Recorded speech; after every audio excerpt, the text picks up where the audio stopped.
بسم اللہ الرحمن الرحیم۔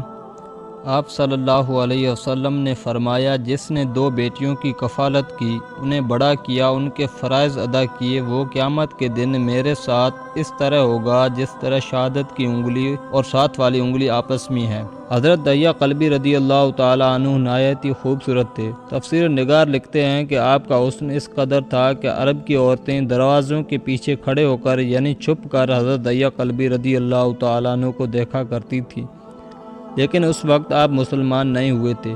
ایک دن سرور کونین تاجدار مدینہ حضرت محمد مصطفیٰ صلی اللہ علیہ وسلم کی نظر حضرت دحیہ قلبی پر پڑی۔ آپ نے حضرت دحیہ قلبی کے چہرہ کو دیکھا کہ اتنا حسین نوجوان ہے۔ آپ نے رات کو اللہ تعالیٰ کی بارگاہ میں دعا مانگی، یا اللہ اتنا خوبصورت نوجوان بنایا ہے، اس کے دل میں اسلام کی محبت ڈال دے، اسے مسلمان کر دے، اتنے حسین نوجوان کو جہنم سے بچا لے۔ رات کو آپ نے دعا فرمائی۔ صبح حضرت دحیہ قلبی رضی اللہ تعالیٰ عنہ آپ صلی اللہ علیہ وسلم کی خدمت میں حاضر ہو گئے۔ حضرت دحیہ قلبی رضی اللہ تعالیٰ عنہ کہنے لگے، اے اللہ کے رسول، بتائیں آپ صلی اللہ علیہ وسلم کیا احکام لے کر آئے ہیں؟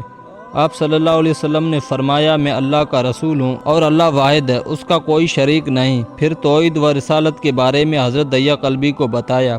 حضرت دحیہ نے کہا، اللہ کے نبی، میں مسلمان تو ہو جاؤں، لیکن ایک بات کا ہر وقت ڈر لگتا ہے، ایک گناہ میں نے ایسا کیا ہے کہ آپ کا اللہ مجھے کبھی معاف نہیں کرے گا۔ آپ علیہ السلام نے فرمایا، اے دحیہ بتا تو نے کیسا گناہ کیا ہے؟ تو حضرت دحیہ قلبی نے کہا، یا رسول اللہ صلی اللہ علیہ وسلم، میں اپنے قبیلے کا سربراہ ہوں اور ہمارے ہاں بیٹیوں کی پیدائش پر انہیں زندہ دفن کیا جاتا ہے۔ میں کیونکہ قبیلے کا سردار ہوں، اس لیے میں نے 70 گھروں کی بیٹیوں کو زندہ دفن کیا ہے۔ آپ کا رب مجھے کبھی معاف نہیں کرے گا۔ اسی وقت حضرت جبریل امین علیہ السلام حاضر ہوئے۔ یا رسول اللہ صلی اللہ علیہ وسلم، اللہ سلام کہتا ہے اور فرماتا ہے کہ اسے کہیں، اب تک جو ہو گیا وہ ہو گیا، اس کے بعد ایسا گناہ کبھی نہ کرنا، ہم نے معاف کر دیا۔ حضرت دحیہ قلبی کہنے لگے، یا رسول اللہ، میرا ایک گناہ اور بھی ہے جسے آپ کا رب کبھی معاف نہیں کرے گا۔ آپ علیہ السلام نے فرمایا، دحیہ کیسا گناہ ہے، بتاؤ۔ حضرت دحیہ قلبی فرمانے لگے، یا رسول اللہ، میری بیوی حاملہ تھی اور مجھے کسی کام کی غرض سے دوسرے ملک جانا تھا۔ میں نے جاتے ہوئے بیوی کو کہا کہ اگر بیٹا ہوا تو اس کی پرورش کرنا، اگر بیٹی ہوئی تو اسے زندہ دفن کر دینا۔ دحیہ روتے جا رہے تھے اور واقعہ سناتے جا رہے تھے۔ میں واپس بہت عرصہ بعد گھر آیا تو میں نے دروازے پر دستک دی۔ اتنے میں ایک چھوٹی سی بچی نے دروازہ کھولا اور پوچھا، کون؟ میں نے کہا، تم کون ہو؟ تو وہ بچی بولی، میں اس گھر کے مالک کی بیٹی ہوں۔ آپ کون ہیں؟ دحیہ فرمانے لگے، یا رسول اللہ صلی اللہ علیہ وسلم، میرے منہ سے نکل گیا، اگر تم بیٹی ہو اس گھر کے مالک کی تو میں مالک ہوں اس گھر کا۔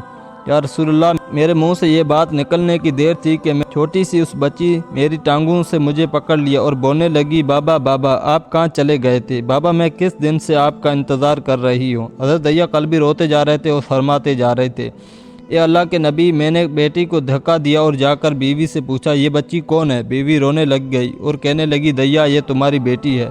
یا رسول اللہ، مجھے ذرا ترس نہ آیا۔ میں نے سوچا میں قبیلے کا سردار ہوں، اگر میں اپنی بیٹی کو دفن نہ کیا تو لوگ کہیں گے ہماری بیٹیوں کو دفن کرتا رہا اور اپنی بیٹی سے پیار کرتا ہے۔ حضرت دحیہ کی آنکھوں سے اشک زار و قطار نکلنے لگے۔ یا رسول اللہ، وہ بچی بہت خوبصورت، بہت حسین تھی، میرا دل کر رہا تھا اسے سینے سے لگا لوں۔ پھر سوچتا تھا کہیں لوگ بعد میں یہ باتیں نہ کہیں کہ اپنی بیٹی کی باری آئی تو اسے زندہ دفن کیوں نہیں کیا۔ میں گھر سے بیٹی کو تیار کرا کر نکلا تو بیوی نے میرے پاؤں پکڑ لیے۔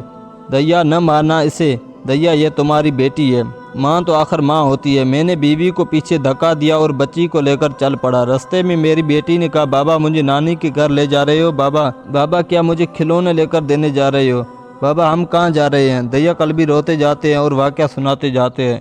یا رسول اللہ، میں بچی کے سوالوں کا جواب ہی نہیں دیتا تھا۔ وہ پوچھتی جا رہی، بابا کدھر چلے گئے تھے؟ کبھی میرا منہ چومتی ہے، کبھی بازو گردن کی گرد لیتی ہے، لیکن میں کچھ نہیں بولتا۔ ایک مقام پر جا کر میں نے اس سے بٹھا دیا اور خود اس کی قبر کھودنے لگ گیا۔ آقا کریم صلی اللہ علیہ وسلم دحیہ کی زبان سے واقعہ سنتے جا رہے ہیں اور روتے جا رہے ہیں۔ میری بیٹی نے جب دیکھا کہ میرا باپ دھوپ میں سخت کام کر رہا ہے تو اٹھ کر میرے پاس آئی، اپنے گلے میں جو چھوٹا سا دوپٹہ تھا وہ اتار کر میرے چہرے سے ریت صاف کرتے ہوئے کہتی ہے، بابا دھوپ میں کیوں کام کر رہے ہو؟ چھاؤں میں آ جائیں۔ بابا یہ کیوں کھود رہے ہو؟ بابا گرمی ہے، چھاؤں میں آ جائیں۔ اور ساتھ ساتھ میرا پسینہ مٹی صاف کرتی جا رہی ہے، لیکن مجھے ترس نہ آیا۔ آخر جب قبر کھود لی تو میری بیٹی پاس آئی، میں نے دھکا دیا، وہ قبر میں گر گئی اور میں ریت ڈالنے لگ گیا۔ بچی ریت میں سے روتی ہوئی اپنے چھوٹے چھوٹے ہاتھ میرے سامنے جوڑ کر کہنے لگی، بابا میں نہیں لیتی کھلونے، بابا میں نہیں جاتی نانی کے گھر، بابا میری شکل پسند نہیں آئی تو میں کبھی نہیں آتی آپ کے سامنے،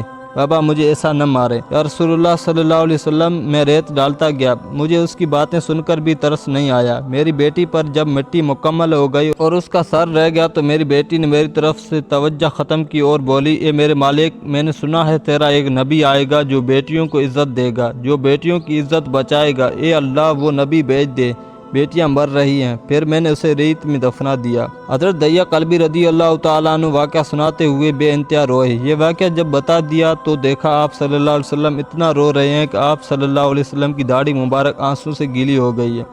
آپ علیہ السلام نے فرمایا، دحیہ ذرا پھر سے اپنی بیٹی کا واقعہ سناؤ، اس بیٹی کا واقعہ جو مجھ محمد کے انتظار میں دنیا سے چلی گئی۔ آپ علیہ السلام نے 3 دفعہ یہ واقعہ سنا اور اتنا روئے کہ آپ کو دیکھ کر صحابہ کرام رضی اللہ عنہم رونے لگ گئے اور کہنے لگے، اے دحیہ کیوں رلاتے ہو ہمارے آقا کو، ہم سے برداشت نہیں ہو رہا۔ آپ علیہ السلام نے حضرت دحیہ سے 3 بار واقعہ سنا تو حضرت دحیہ رو رو کر کوئی حالت نہ رہی۔ اتنے میں حضرت جبرائیل علیہ السلام حاضر ہوئے اور فرمایا، یا رسول اللہ صلی اللہ علیہ وسلم، اللہ سلام کہتا ہے اور فرماتا ہے کہ اے محبوب صلی اللہ علیہ وسلم، دحیہ کو کہہ دیں وہ اس وقت تھا جب اس نے اللہ اور آپ علیہ السلام کو نہیں مانا تھا، اب مجھ کو اور آپ کو اس نے مان لیا ہے تو دحیہ کا یہ بھی گناہ معاف ہے۔ اس کے بعد آپ علیہ السلام نے فرمایا، جس نے 2 بیٹیوں کی کفالت کی، انہیں بڑا کیا، ان کے فرائض ادا کیے، وہ قیامت کے دن میرے ساتھ اس طرح ہوگا جس طرح شہادت کی اور 7 والی انگلی آپس میں ہے۔ جس نے 2 بیٹیوں کی پرورش کی اس کی یہ اہمیت ہے، تو جس نے 3 یا 4 یا 5 بیٹیوں کی پرورش کی اس کی کیا اہمیت ہوگی۔